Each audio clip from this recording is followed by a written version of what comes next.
కాకపోతే మొత్తం ఇల్లే బాగోదురా. నేను ఎలా బాగుంటాను? నీ మీద నాకు డౌట్ పడుతుందిరా. మరి లేకపోతే ఆ నాన్న గంట స్తంభం. ఇవ్వండి ములగాకు ఎంత బాగుందో చూసారా. పప్పులో పొడి చేసుకోవచ్చు, మామూలుగా పప్పులో వండుకోవచ్చు. చాలా బాగుంది చూసారా, ఫ్రెష్గా ఉంది. మాకు మా ఆయన కొమ్మ తీసుకొచ్చి వేసాడు.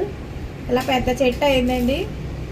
ఆషాఢానికి కంపల్సరీ వండుకుంటారట. పప్పు తెల్లపిండిని ములగాకు వండుకుంటారట. ఆషాఢానికి నైవేద్యం పెడతారండి అమ్మవారికి. కంపల్సరీ ములగాకు వేస్తారు. కానీ ములగాకులో చాలా ఔషధ గుణాలు ఉన్నాయంటే అండి. చాలా అదే ఇంగ్లీష్ రాదు కానీ కొంచెం మామూలుగా చెప్తున్నాను. బోలు ఆరోగ్యానికి చాలా మంచిదంట, కళ్ళుకు కూడా మంచిదంట.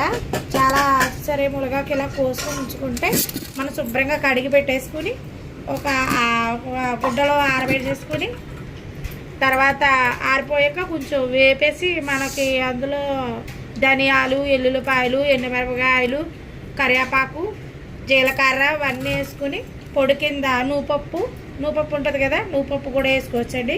దాంట్లో కొంచెం కొబ్బరి టేస్ట్గా రావాలంటే కొబ్బరి వేసుకోవచ్చు. ఎండు కొబ్బరి ఉంటుంది కదా, అది వేసుకుని చేసుకుంటే చాలా బాగుంటుందండి.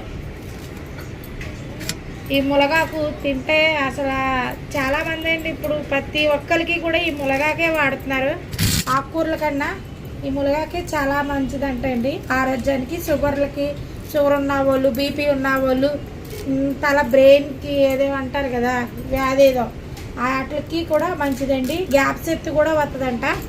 బుర్ర గుర్తు లేక మర్చిపోతారు చూసారా, అలాంటిది ఉంటే గ్యాప్ ఎత్తు కూడా ఉంటుందంట. ఆరోగ్యాన్ని చాలా మన ఒంట్లో ఏ ఆరోగ్యాలు ఉంటే ఆ ఆరోగ్యానికి చాలా మంచిదంటండి. తప్పకుండా మర్చిపోకండి, అందరూ తినండి ములగాకు. ఈ ఆషాఢానికి కంపల్సరీ తినండి ములగాకు. నచ్చితే లైక్ చేయండి, షేర్ చేయండి, సబ్స్క్రైబ్ చేయండి, గట్టిగా కొట్టండి.